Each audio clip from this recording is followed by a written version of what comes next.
Ready for that summer girls trip you've always wanted? Join us this July for a dreamy summer escape to Mexico's Riviera Maya and the Bahamas from beautiful Miami.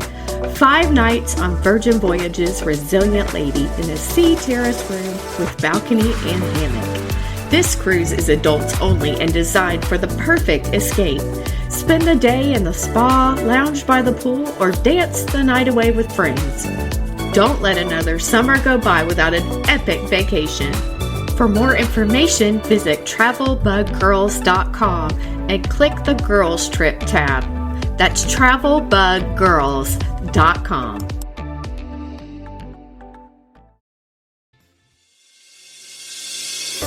Welcome to the Travel Bug Girls podcast, the show where we dive into the world of travel, exploring everything from expert tips and insider secrets to unforgettable destinations and the latest trends. Whether you're a seasoned globetrotter or planning your very first adventure, we've got you covered with the advice and inspiration you need to make your travels truly unforgettable. So sit back, relax, and let's take your travel planning to the next level.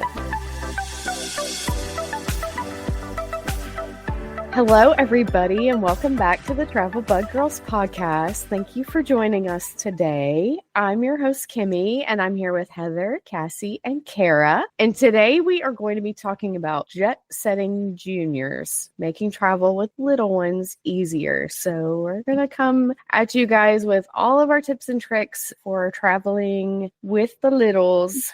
So glad you guys are all here today. This is going to be a fun episode. I know we probably all have some exciting stories we could tell involving, vomit and who lost blankies and who knows what all, but also some great stories too. So we're going to just kind of talk about involving the kids like in the planning, packing, the journey, and sort of like your mindset that you have to have when you're traveling with children. Number one thing, choosing your destination. Like obviously you do not want to choose like a resort that is only tailored to adults and they're not going to have things for kids. So what else do you guys take into consideration when choosing your destination besides them just specifically being kid friendly? When my kids were little, we often were picking places that would keep them really engaged, and we tended to favor things that were a little more on the educational side. Maybe that was just my leaning as a teacher in my past life. So I was always looking for something that I felt like they would be engaged by.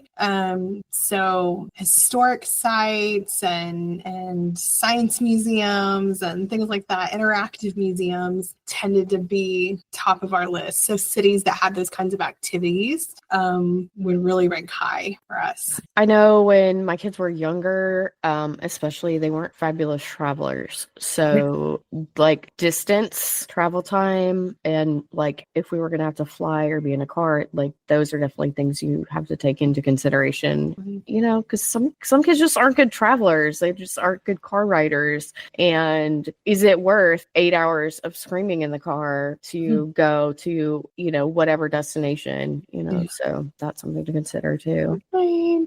And how to bribe them. Yes. Their best behavior. Yes. Yeah.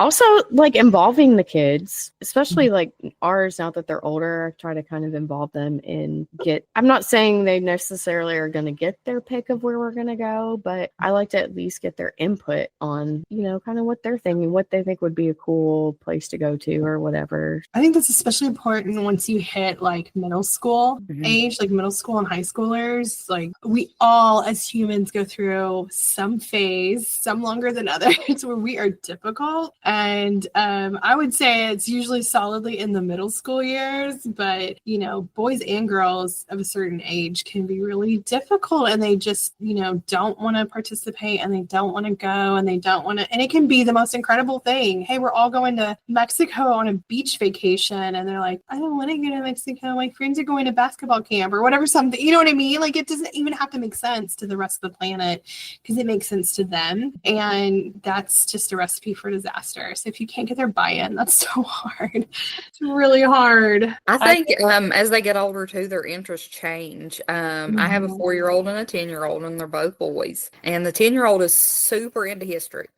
He loves, and he's always loved museums and learning, but he's really drawn to, the conflicts, the world wars, military history. He's really into things like that. So we were having a conversation recently. We went to Gettysburg last year, and we went to Washington, D.C., and we didn't get to stay very long in either place. And he said all the time he wants to go back to Gettysburg. Well, he's a very talkative kid. He loves anybody that's going to interact with him. So the day we were leaving Gettysburg, there was actually like reenactors on the street. So we drove by it. So I think that really planted the seed that he wanted to go back and interact with these people. So we have another trip to Washington, D.C. coming up, and we were talking about things, and he said, well, I really want to go back to Gettysburg. And I said, well, Washington, D.C. and Gettysburg are not super far away. Would you want to cut off a day of Washington, D.C. to drive back to Gettysburg? And what sort of things are you looking to do? Do you want to redo things that we've already done? Like, was there something that you wanted to do that we didn't get to do? Or was there something that you love so much? There was a children's museum there that was just like mind-blowing. It was fantastic. One of the best kids museums I've ever been to. It's kind of small, but it was really hands-on, and the women were fantastic, and they had just odd stuff in there. It was just great. So he said he wanted to do a ghost tour of Gettysburg. And when I asked him, was it worth cutting off a whole day in Washington, D.C., because he likes all the Smithsonians and different things like that, was it worth it? He said, I don't know, Mom, I'll have to get back to you. So those are some of the ways that we incorporate them into our trips. My second child's a very go with the flower. He wants to do anything and everything. If you ask him if he wants to do that, yes, he does. So you can't say, Archie, would you rather A or B, because he's going to want to do both. But he doesn't also feel the sadness, I guess, or the missing out part if he doesn't get to do something that I guess he kind of had his mind on doing, because he's happy doing whatever the other thing was, which is a lot like I am. So that's how we kind of incorporate them into planning, where we're going to go. A lot of times I'll just ask them like, hey, where would you all want to go this summer? If it's a little weekend trip or something, would you rather A or B? And like you said about the car ride, like it's not worth 6 hours to Gettysburg to just go do one thing and then come home. Like that's not worth it to us. So that's very important to consider with your children. I think another trick is, and this is just like a life philosophy for me now, I've mentioned it in other podcasts, is the trip begins the moment you leave. So that is, to me, how I survived traveling with children, is that mindset went times 10 with my kid. Like, we would put in planning. We did a lot of road trips when they were little, and then we did more long flight trips when they were older, when we moved to France when they were older. So like we did more of like the extensive traveling when they were older. But when they were little, we would do like 20-hour road trips across the country. Like we would do these huge road trips. And the way that we managed that was planning ahead, not just the trip, but the actual car ride. What was going to happen for all those hours when we are trapped in a car together and they don't have their favorite toys around them and they don't have their regular TV shows. And like that's gotten a little better now with tablets in front of your kids all the time. But back then it took a lot of planning. It took a lot of preparation, and I would have to literally put together like travel packets. Or I remember one year my husband figured out how to like contrive to put a VCR in our car and so that we could entertain them, because it was going to be a very like days of driving together. And so even with that, how many VCR videos are you going to watch? How many are you going to pack? How many are you going to watch, really? So we had to plan in some other activities, and like, how are we going to manage meals on the road? How are we going to handle all of this? And so those are things that you can find the joy in it, though. I remember I feel like that's when I discovered Pinterest, was back in those days when my kids were little, and I was like road trip packets or road trip activities, and I'm like printing off sheets of like travel bingo or something. And we had little booklets that I made one year, and And I think I did that like 3 times in a row, 3 different trips, because it worked and they had fun. And then I did it again. I was like, that was worth, an hour of researching and printing off stuff and putting them in a little folder for them. And then they each had a brand new box of crayons and pencils or whatever. And they each had, stickers that went with this activity or whatever. And then they were excited because that was like presents for them, right? Like imagine like giving a little kid a coloring book, right? A brand new coloring book. It's exciting. For 20 whole minutes. It's exciting. And so so that's what we did. We would have snacks that were only for road trip. We would have, a coloring box that was only for the road trip. And then when they got home, they didn't get it again. We put it away. It went with our luggage, and then that came out for the road trip. And we would put like a couple of new things in it. And so if you could have those things that are special and focus on the moment you leave your house, the trip has begun, and every part of it needs to be fun and exciting for the kid. And especially if you want to cultivate in your children the idea that travel is fun, you can't wait till they get to the destination.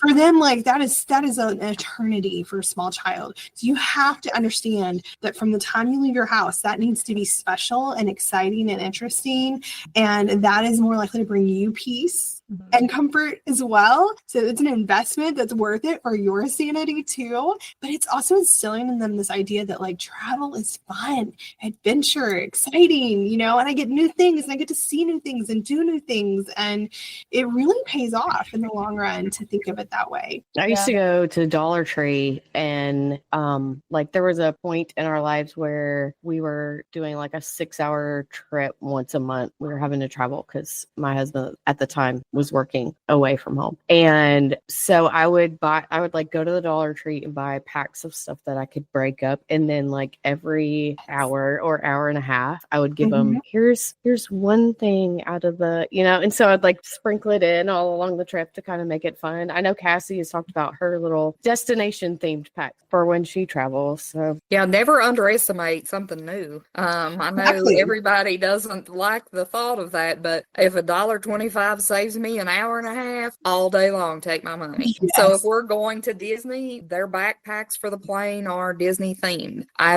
Even the Target dollar spot is another good place to get things, to like make things. And I'll say this time when we went, generally like we try to do plane travel around times that they would be asleep, like super early or super late. But this time they were all jazzed up to get on the plane, right? We're going to Disney. Everybody's so excited. It doesn't matter that we've had 2 hours of sleep and it's 4 a.m. Okay. So they had cars, and this was a smaller trip, so I didn't go as elaborate with theming as I generally do, but they had some cars and some things, and like even the cars were like fun for 45 minutes to an hour, because it wasn't cars that they had that they were used to or whatever. So don't underestimate just something new being fun. That's always my plane travel hack. Also, weird stuff for babies. Something that worked really like a lot for me is gel window clings on the airline window. Babies love that. Like my toddler, till he was 2 years old, he would play with those sticky things and have them like all over the seat and everywhere. And then when we got off the plane, I rolled them up and threw them away because they probably had germs of stuff people haven't even heard of. But also with those cheap toys, it's also things they're not super attached to, that if you're trying to make room for, like, let's say a stuffy from Disney or whatever, that you wouldn't have a hard time like pitching that baby in the trash can, and they wouldn't miss it so much. We do a lot of sticker books, those reusable stickers. My kids haven't been never much on color, but they'll do like those activity books and things. So if we're going to the beach, everything's ocean and beach themed. So it helps them get really excited for the trip. And that traveling in the car would be another time that you could definitely use that. I don't have kids of my own yet, but I was a teacher and I'm now also a nanny. So I've studied a lot of child psychology. And if there's one thing I know about children, it's that they are either, like you were saying, go with flow, or they're not. So they're flexible or they're not. And when they're not flexible, what they really want is control. And we can't always give them that, but we can give them the illusion of control. So especially when it's something like this, where it's not really a negotiable. You can give them the illusion that it is, that even when it comes to planning the trip, choosing the destination, you've already decided that you're going to France. You can ask them if they want to go to this part of France or that part of France. Are they really going to know whether you went there or not? No, but they're going to think that they had a choice in it. And you can, depending on the age they are, you can, this also caps at a certain age, because they're going to wise up and realize. But I specialize in younger children. But you can even have them give them a notebook and draw what you want to see and help me plan the trip. And what do and it's that illusion of them having control over what they're doing with their time and their lives that can go a long way. Especially, and that goes with what Heather was saying about starting the trip from the drive, even before the drive, starting it from the plan, get them anticipating and excited about it. And then just when I remember when we were young, we took a lot of road trips because my family lives everywhere. And we would build a fort in the back of the minivan. And that was the activity for half of the 8-hour drive, Right. I also think you can't let your kids, if you have more than one kid, you can't let one crap on the other one's good time. Just like if my son was super interested in bird watching and he wanted to go to a bird museum, and you might think, oh my God, I'd literally rather do anything than go look at these birds for 2 hours. You can't say that out loud. Okay. Yeah. And you can't let your other kid be like, Bubby, this is the most boring thing I've ever saw in my life. No. So you have to teach them young. I do this with my adult family. Okay. There's 16 of us, and there are males in my family that don't want to do what the kids want to do. And it's like, you're an adult. Okay. Let's just suffer through this and let them suck it up, dude. Suck it up. So I think that helps teaching your children young to value and to have relationships. I'm sure my husband doesn't like everything I pick. I sure don't like everything he picks, but we never allow the other one to say negative things. You can say, I wouldn't have chose that, but I'm happy that you're happy. Your happiness makes me happy. Right. Yeah. And we do that with rides at Disney. Just being respectful. Yeah. And the flip side of that can be true too. If there's something that the adults really want to do on this, that's, I don't know, say it's a museum that the kids have zero interest in. You have the ability to make it something. So make it into a scavenger hunt and then pick an activity, or do your research ahead of time, find an exhibit that they'll find interesting, something interactive. All of a sudden it's not a grown-up museum, it's a play place. Shopping is something that my male children don't enjoy unless it's for toys. So a way that I found to get them involved in shopping is, who do you want to bring a souvenir home to, and what do you think you would want that to be? And so if we're going to do a lot of shopping, then we're going to take pictures and then we're going to come back to what we want to purchase, versus if it's one shop and they're like, oh my God, Mom, we've been in here forever, I'm so tired of looking at this crap. Then, you can let them, look for something. And that also fosters, I think, a gift giving, thinking of somebody outside yourself, type of thing. Also, my husband's really fantastic. If we're in, say, an outlet mall or something like that shopping, if he gets to look at one or two stores, he'll take them, and there's usually some kind of rides around, little quarter rides or whatever, and that keeps them occupied for a while. Get them, an ice cream or something, some sort of treat that they would like. So that kind of helps keep them entertained while I'm doing, versus if that was something he wanted to do, say he wants to look at the Bass Pro Shop for 2 hours and they're done after 30 minutes. We go back out to the car and do something else while he has his time to do whatever it is he wants to do. So I think that's also important. I think to piggyback on what both of you said there is, especially if you're going to a really big museum, something that you can do is go on their website before you leave, especially if it's a really big, well-known museum. They will definitely have children's programming. They will have maybe resources that are uploads, you can download videos or scavenger hunts or activity sheets that are to encourage children to interact with what they're looking at when they're at the museum. So you can go on beforehand and show them a video or get them excited about the museum itself. Most large museums have put a lot of money and work into thinking through what it takes to engage children in history and art and science that way. So So, taking a few minutes to go and see what that website has to offer under, it might be under children, it might be under education or teachers. But if you go in there, then they'll show you often some resources that you can use to get your kids engaged, especially if it's somewhere that you're afraid they're not going to enjoy, but you really want to go see, the Louvre, the Metropolitan Art Museum, somewhere big that's special to one of the adults in the group, maybe that is going to be challenging for one of your children. That would be my advice. You can also ask guest services as you go in. True. Because a lot of times they'll have hard copies of things they can give you. That's true. And the national parks are good about that too. They always have the passports and all kinds of activities. The whole goal is to get kids engaged with the park itself. We could do a whole video on the National Park Services. Yes, we always great job with that. We always take advantage of they're free. Like they're free. So you can go up to any national park and do the rangers, the junior rangers, and they give you, some of them will go ahead and give you like you get these really nice wooden badges. And like I know in North Carolina at the Wright brothers, they did a swearing in ceremony, and like it was a big whole thing. Cute. And they was really like, my oldest one ate that up. He really likes that kind of stuff. But we and when we first started out, we didn't have the passports. You don't have to buy the passports. They have paper there that you can like stamp and put. For a long time I would buy a postcard and stamp the back with your date and time and things like that.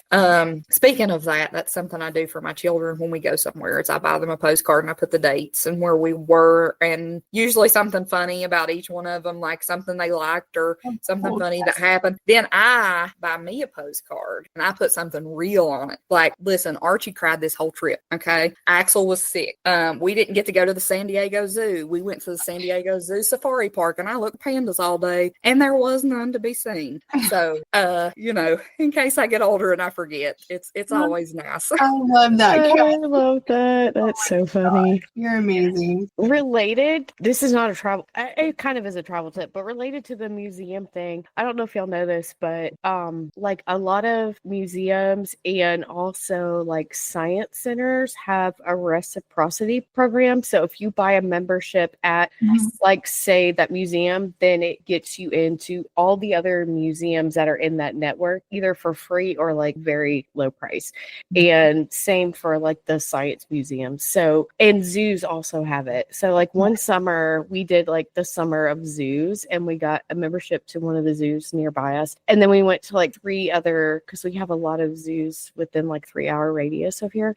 So we went to all the zoos and we really only paid for one. It was like the best summer. So if you have I've never even heard of that. Yes. A lot of people don't know about it. A lot of people don't know. Especially if you have a big family. It's the best. Yes. Gosh. When we lived in St. Louis, P.S. St. Louis is the place. If you're in the Midwest or if you're anywhere near, take your kids to St. Louis for a summer vacation. Yes. Almost everything's free. Oh. We have so many things for children that are free, like great, top notch. Oh, it's amazing, guys. I would say it's my number one young family destination.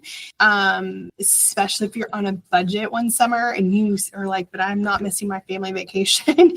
St. Louis is the place. So I will preach that till the day I die. But anyway, St. Louis, when we lived there, everything's free. So why would you get a membership? I found this trick out to me. They must have advertised it to us or something because we went often enough. And I asked my mother-in-law to get us a membership to the Science Center that year and for Christmas for the kids. And we were able to go to museums in Arkansas, in Texas. And we went to all these different places for the next year because she bought that one membership.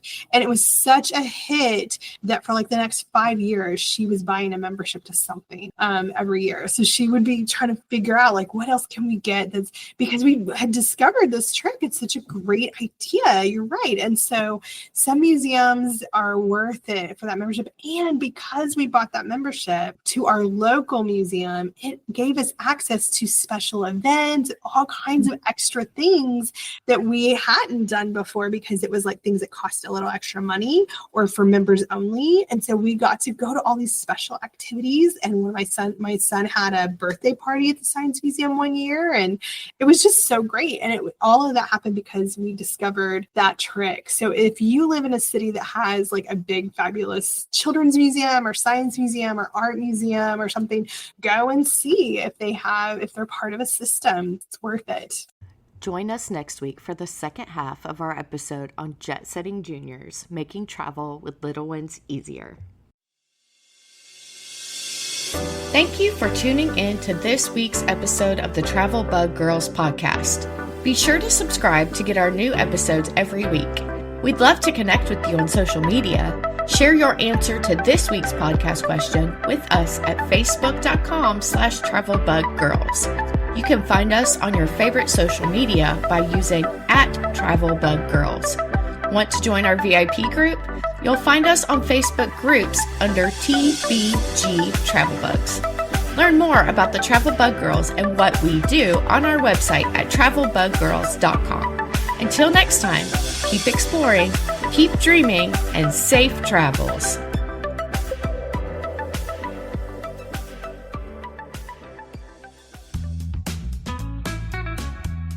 If you love to travel, you know the best experiences happen when you can truly connect with the people, the culture, and the language. That's where Speak Language Center comes in. Speak isn't just about memorizing a few phrases. It's about immersing yourself in the language and culture before you go. Their travel series courses are designed for curious travelers who want to feel confident ordering fresh pasta in Italy, chatting with winemakers in Argentina, navigating the markets of Lisbon, or lingering over pastries at a Parisian cafe. With live expert instructors, not AI, Speak helps you go beyond the basics, offering cultural insights, real-world conversation practice, and even travel-infused learning experiences. You can join a scheduled group class, or Speak can create a custom course just for you and your travel pals, tailored to your trip, time zone, and availability. Whether you're planning a dream trip to Tuscany, the vineyards of Mendoza, the French Riviera, or the streets of Porto, Speak helps you make the most of every moment. Check out their courses at speaklanguageacademy.com and start speaking your next destination. Use code TRAVEL10 for 10% off your first Traveler's Prep course. That's code TRAVEL10 for 10% off.